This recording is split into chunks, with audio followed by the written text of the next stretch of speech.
और मध्य प्रदेश का जिक्र, अब तक विभागों का बंटवारा यहां नहीं हो पाया। मंत्रिमंडल को लेकर पहले इंतजार था और अब इंतजार यह है कि मंत्रालय बांटे जाएं। विभागों को लेकर यह माना जा रहा है कि सहमति आंतरिक तौर पर नहीं बन पा रही है। बड़े विभागों पर सहमति बनना अभी भी मुश्किल माना जा रहा है। डिप्टी सीएम जगदीश देवड़ा को गृह विभाग दिए जाने की तैयारी है। डिप्टी सीएम राजेंद्र शुक्ला को जनसंपर्क मंत्रालय मिल सकता है। विभाग बंटवारे को लेकर लगातार मंथन की स्थिति चल रही है। आप ये समझ सकते हैं कि अगर मंत्रिमंडल को डिसाइड करने में इतना लंबा समय लगा है तो कैसे चुटकियों में फैसला लिया जा सकता है कि किसे कौन सा मंत्रालय मिलेगा। फैसला होने में अभी भी बहुत ज्यादा समय लग सकता है, क्योंकि अभी भी आंतरिक सहमति को लेकर जानकारी नहीं है। एक तरफ आप छत्तीसगढ़ में देख रहे हैं, जहां बहुत पहले मंत्रिमंडल का गठन हुआ, लेकिन अभी भी वहां बांटे नहीं गए हैं विभाग, यानी कि बहुत लंबा मंथन चलता है इस चीज को लेकर। और मध्य प्रदेश में भी इसी प्रकार के हालात, हालांकि कुछ खबरें जो हाथ लगी हैं वो हम आप तक पहुंचा रहे हैं जरूर। जगदीश देवड़ा को गृह विभाग दिया जा सकता है। राजेंद्र शुक्ला हो सकता है कि जनसंपर्क मंत्रालय संभालते हुए आपको नजर आए। सीधे आपको लिए चलेंगे सही शैलेंद्र के पास। शैलेंद्र, बताइएगा कितना समय अभी लगेगा विभागों के बंटवारे को लेकर?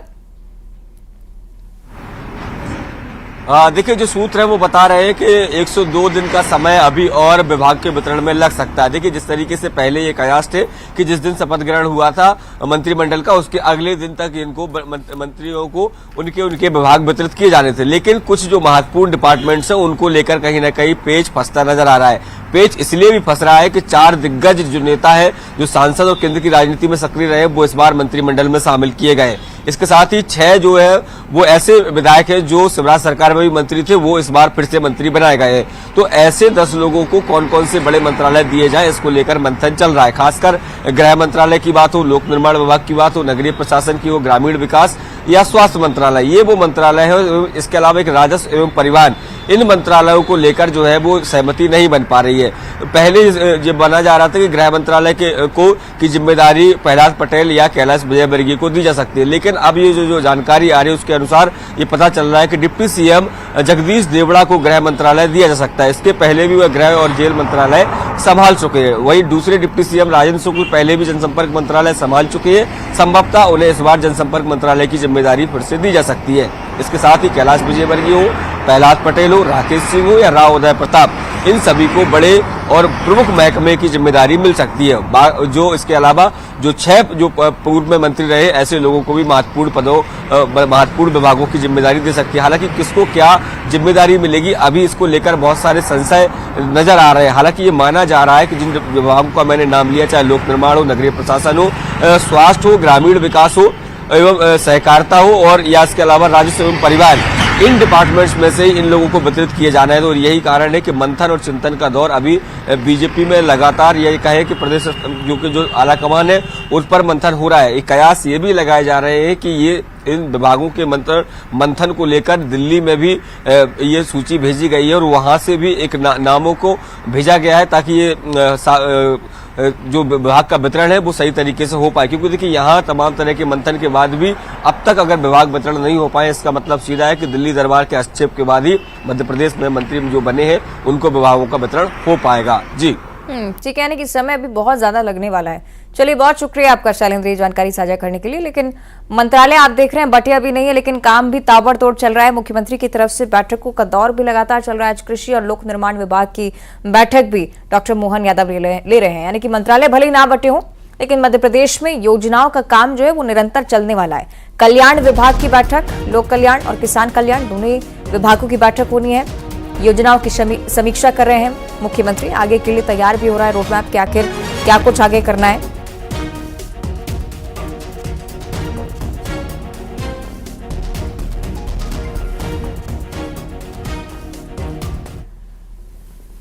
आगे बात करेंगे ग्वालियर शहर की खबर की, और कुछ आंकड़े सामने आए जो निश्चित तौर पर आपको भी चौंकाने वाले हैं। आवारा कुत्तों का कहर इस शहर में है। मंगलवार को 500 से ज्यादा लोगों को आवारा कुत्तों ने काट लिया। जिले के 3 अस्पतालों में डॉग बाइट के 411 मरीज। मुरार जिला अस्पताल 213 डॉग बाइट के केस। न्यू जयराग अस्पताल जहां पर 128 मरीज ऐसे हैं जो कि डॉग बाइट का इलाज करवा रहे हैं। हजीरा सिविल अस्पताल में 70 डॉग बाइट के मरीज हैं। इस साल 77,000 से ज्यादा लोगों को आवारा कुत्तों ने काटा है, और अकेले दिसंबर महीने का अगर आप जिक्र करेंगे तो 10,000 लोगों को कुत्तों ने काटा है। चौंका देने वाले आंकड़े आवारा कुत्तों को लेकर डॉग बाइट के केसेस में लगातार इजाफा। ग्वालियर ही आपको लिए चलेंगे, इसलिए सुशील कौशिक जुड़ रहे हैं हमारे साथ। सुशील, आंकड़ों के पीछे क्या वजह और क्यों इतने हैरानी भरे आंकड़े सिर्फ ग्वालियर शहर से ही सामने आते हैं? बिल्कुल, देखिए ग्वालियर में आवारा और स्ट्रीट डॉग का जो आतंक है वो किस कदर है कि 24 घंटे के अंदर 500 से ज़्यादा लोगों को आवारा कुत्तों ने अपना शिकार बनाया है। ये वो लोग हैं, ये वो आंकड़ा है जो अस्पतालों में पहुंचे हैं। 3 जो सरकारी अस्पताल है ग्वालियर के बड़े, उनमें 400 से ज़्यादा मरीज जो है एक साथ कल पहुँचे हैं।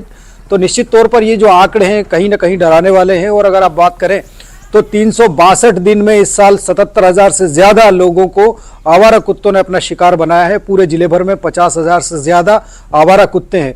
अब बात रही क्यों आक्रामक हो रहे हैं, तो इसकी 2-3 वजह यह है कि एक तो जो डॉगी है, स्ट्रीट डॉगी, इनको खाना ना मिलने के चलते ये आक्रामक हो रहे हैं। और दूसरी बात यह है कि इस समय कई जो डॉगी हैं वो बच्चों को जन्म देते हैं और बच्चों के साथ अगर छेड़छाड़ी होती है तो फिर वो आक्रामक होकर काटने लगते। जिले भर से ऐसे आंकड़े भी ज़्यादा आए हैं कि जिनमें नन्हे जो बच्चे हैं उनको छेड़छाड़ करने पर जो है डॉग ने लोगों को शिकार बनाया है।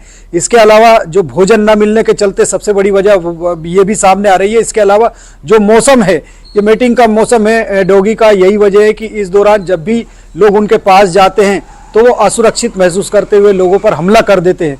लेकिन कहीं ना कहीं ये चौंकाने वाले आंकड़े हैं। अब जो है जो डॉग लवर्स है और जो एनिमल के डॉक्टर हैं वो भी कई तरह की सावधानियां रखने की लोगों को सलाह दे रहे हैं कि इस तरह से जब डॉग अगर खाना खाते हैं या बैठे हों तो उनको छेड़छाड़ ना करें, पत्थर ना फेंके, अनावश्यक उन्हें परेशान ना करें, अन्यथा वो आक्रामक होकर काटने लगते हैं। और इसी तरह के केस ज़्यादा आ रहे हैं। अभी तो ठंड के मौसम में कई केस ऐसे भी आए कि जिसमें घरों में ही पालतू जो डॉगी हैं उन्होंने भी लोगों को शिकार बनाया है। इसके पीछे वजह यही भी हो सकते हैं जो शायद अस्पताल तक पहुंचे भी ना हो। चलिए, बहुत शुक्रिया आपका। लगातार हमले बढ़ना बहुत जरूरी कि निगम इस पर विचार करे और आगे कदम उठाए।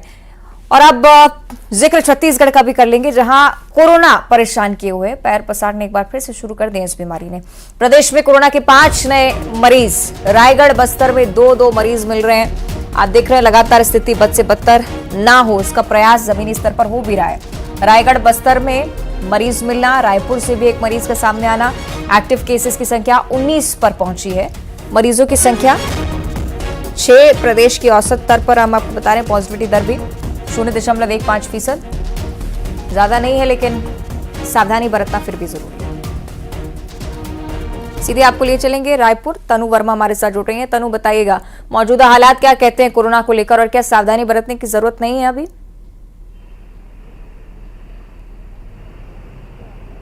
जी बिल्कुल, देखिए छत्तीसगढ़ में भी कोरोना के मामले जो हैं वो लगातार बढ़ते जा रहे हैं और हेल्थ डिपार्टमेंट की ओर से जारी आंकड़े के मुताबिक राज्य में कल जो है 5 नए मरीजों की जो है पुष्टि हुई है। और ऐसे में एक्टिव केसेस की संख्या जो है छत्तीसगढ़ में 19 हो गई है। रायगढ़ में 2 और जगदलपुर से 2 और रायपुर में 1 कोरोना पॉजिटिव मरीज जो है वो मिला है। वहीं बीते दिनों राज्य में 3,346 सैंपलों की जो है वो जाँच हुई है।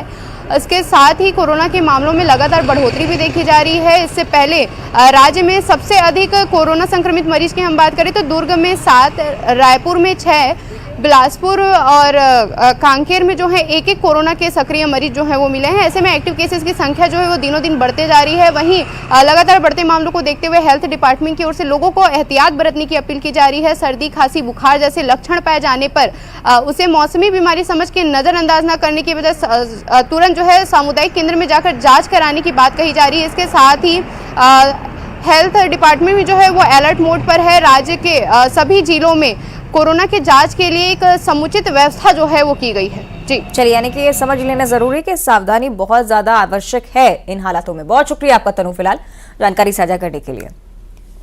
आगे बढ़ते हुए नारायणपुर का जिक्र करेंगे। पुलिस ने एक नक्सली को गिरफ्तार कर लिया है। आगजनी आईईडी विस्फोट मामले में गिरफ्तारी। इस नक्सली की आईईडी लगाने में माहिर है। पकड़ा गया है नक्सली, लेकिन ग्राम मुरहा पदर में मोबाइल टावर में आगजनी की, मार्ग अवरुद्ध की घटनाओं में भी लगातार शामिल रहा। जिला पुलिस बल ने घेराबंदी कर पकड़ लिया। सोनपुर थाना क्षेत्र का ये पूरा मामला। लगातार गिरफ्तारी की सूचना नक्सलियों से जुड़ी हुई और कुछ ऐसे भी जो मुख्यधारा से उभरने का प्रयास भी करते हैं। लेकिन दूसरी तरफ सुरक्षा बल लगातार मोर्चे पर डटे हुए, एक और नक्सली को पकड़ने में सफलता हासिल हुई है।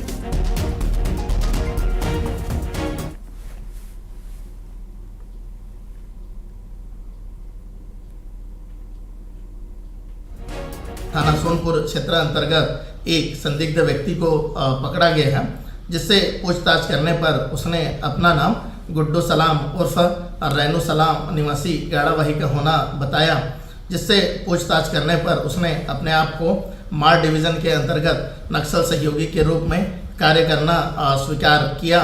थाना सोनपुर में आरोपियों के विरुद्ध पृथक पृथक आपराधिक प्रकरण पंजीबद्ध कर अनुसंधान में लिया गया था और उक्त दोनों आपराधिक प्रकरण में आरोपी गुड्डू सलाम की संलिप्तता होना पाए जाने पर उसे गिरफ्तार कर न्यायिक रिमांड पर। और चलिए बात करेंगे सूरजपुर की, जहां हाथियों का आतंक जारी है। 2 घरों को हाथी तोड़ चुके हैं, घर में रखे अनाज को भी नष्ट कर गए हैं। हाथियों का झुंड गांव में लगातार घूम रहा है और ग्रामीणों में दहशत का माहौल इसके चलते वन विभाग हाथियों की निगरानी में जुटा हुआ है। बिहारपुर वन परिक्षेत्र से इस बार जानकारी सामने आ रही है। मोहरसोप गांव, जहां की पूरी घटना लगातार हाथी परेशानी बने हुए। तस्वीरें आप देखिए उन घरों की जिन्हें तहस नहस किया है हाथियों ने। घर में रखे अनाज को चट कर गए हैं। अक्सर चूंकि खाने की तलाश में रहवासी क्षेत्रों में पहुंचते हैं।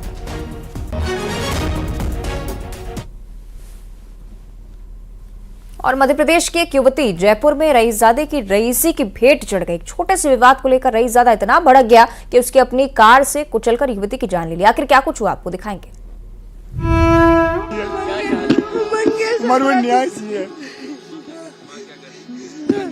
मंगेश ने मारा मेरी बच्ची को न्याय दिला।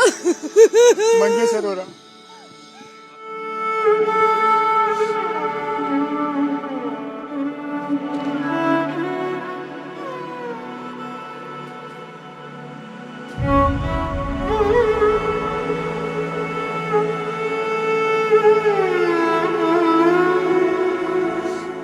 ये रोते बिलखते परिजन, इनके आंसुओं में बेइंतहा दर्द छिपा है।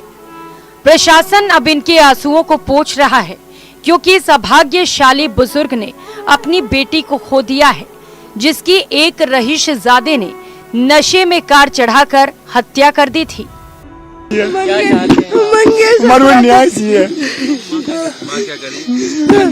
मंगेश ने मारा मेरी बच्ची को न्याय दिला। मंगेश अरोरा। आप कब बात हुई थी आखिरी बार बेटी से? हमारी 2-3 दिन पहले हुई थी। 3 दिन पहले वो खुश थी। मंगेश के पास मतलब वहाँ कैसे कुछ पता लगा? मंगेश पहले से जानते? नहीं, हम लोग नहीं जानते मंगेश को। मंगेश वहाँ का राजकुमार जी का फ्रेंड था, कोई जानबीन थी। तो वो राजकुमार जी को बचाने के चक्कर में वो भी उसके ऊपर गाड़ी फेर दी मंगेश ने। बच्चियाँ क्या करने आई थी? बच्चियाँ काम करती थी, इवेंट मैनेजमेंट का काम। तो वो ऊपर यहाँ के राजकुमार जी के साथ में वो मतलब वो रहते थे, काम करती थी। जहाँ वो काम नहीं मिलता तब वहाँ बैठती, काउंटर पे बैठती थी। हत्या की तस्वीरें तो आपने देखी ही होंगी, जहां एक युवती को गाड़ी से कुचल दिया गया, साथ ही उसके दोस्त को भी कुचलने का प्रयास किया गया था। हालांकि मुख्य आरोपी अब पुलिस की गिरफ्त में है, जहां उसके गुनाहों का हिसाब होगा। नहीं, अभी गाड़ी में जो इसको साथ देने वाले हैं उसको हमने डिटेन किया है। उसकी क्या भूमिका रही उसका नाम भी हम आपको बताएंगे। उसके पास में जैसे गाड़ी छोड़ी, उसने अपनी गाड़ी में लेके इसको फरार करने के लिए दूसरे स्थान पे छोड़ा और उसके पास में नगद राशि भी मिली है। अभी तक की जांच में इसका ऋतिक बॉक्सर से किसी भी तरह का कोई संबंध होना नहीं बताया, लेकिन इसको एक बार थाने पर पूछताछ के लिए लेके आए। उस संबंध में इसका क्या रोल रहा था उस संबंध में अभी तफ्तीश जारी है। अब आप दूसरी तस्वीर भी देखिए। ये तस्वीर आरोपी युवक की है। शायद अब ये अपने किए गए कर्म पर पछता रहा होगा। पुलिस ने पूरे मामले की परत दर परत खोल दी है। हत्या की वजह भी कोई बहुत बड़ी नहीं थी। नहीं, अभी गाड़ी में जो इसको साथ देने वाले हैं उसको हमने डिटेन किया है। उसकी क्या भूमिका रही उसका नाम भी हम आपको बताएंगे। उसके पास में जैसे गाड़ी छोड़ी, उसने अपनी गाड़ी में लेके इसको फरार करने के लिए दूसरे स्थान पे छोड़ा और उसके पास में नगद राशि भी मिली है। अभी तक की जांच में इसका ऋतिक बॉक्सर से किसी भी तरह का कोई संबंध होना नहीं बताया, लेकिन इसको एक बार थाने पर पूछताछ के लिए लेके आए। उस संबंध में इसका क्या रोल रहा था उस संबंध में अभी तफ्तीश जारी है। मृतका युवती उमा मध्य प्रदेश के नीमच की रहने वाली थी। जयपुर में इवेंट मैनेजमेंट का काम करती थी। युवक और युवती होटल एवरलैंड विश में गए थे, जहां पहले से मुंगेश अरोड़ा भी मौजूद था, जो हरियाणा का रहने वाला है। उसी समय एक कमेंट को लेकर पूरा विवाद शुरू हुआ था। विवाद की शुरुआत रात 11 बजे हुई, लेकिन सुबह होते होते विवाद रंजिश में बदल जाता है और होटल के बाहर गाड़ी से कुचलकर हत्या कर दी गई। पुलिस भले ही कार्रवाई करने की बात कह रही हो, लेकिन एक कीमती जान जा चुकी है। ऐसे में सवाल पुलिस पर भी है। इतने हाई सिक्योरिटी इलाके में ऐसी घटना कैसे घट गई? जहां मालवीय नगर में ये घटना घटी वो पॉश इलाका है। ऐसे में युवती की गाड़ी से कुचलकर हत्या करना कई सवाल खड़े करता है। Bureau report, news 18 Rajasthan. और अब इस बीच खबर भिलाई से मिल रही है, जहां इस्पात संयंत्र में भीषण आग लग गई। संयंत्र के आरएमपी 2 में आग लगी है। फायर ब्रिगेड को रवाना कर दिया गया है। आग लगने का कारण अभी अज्ञात। किस वजह से आग लगी स्पष्ट नहीं हो पाया, लेकिन भिलाई की घटना एक बार फिर से जिक्र हो रहा है। भिलाई इस्पात संयंत्र का एक और हादसा। लगातार इस प्रकार की घटनाएं इस संयंत्र में होती रहती हैं। एक बार फिर से आग लगने को लेकर सूचना कैसे लगी पता नहीं है, लेकिन आरएमपी 2 में लगातार आग धधक रही है। फायर ब्रिगेड को रवाना कर दिया गया है। फौरन गाड़ियां स्थल पर पहुंचेंगी, उसके बाद आग बुझाने का प्रयास शुरू होगा। कोशिश प्राथमिक स्तर पर यह की जा रही है कि कोई भी व्यक्ति हताहत ना हो।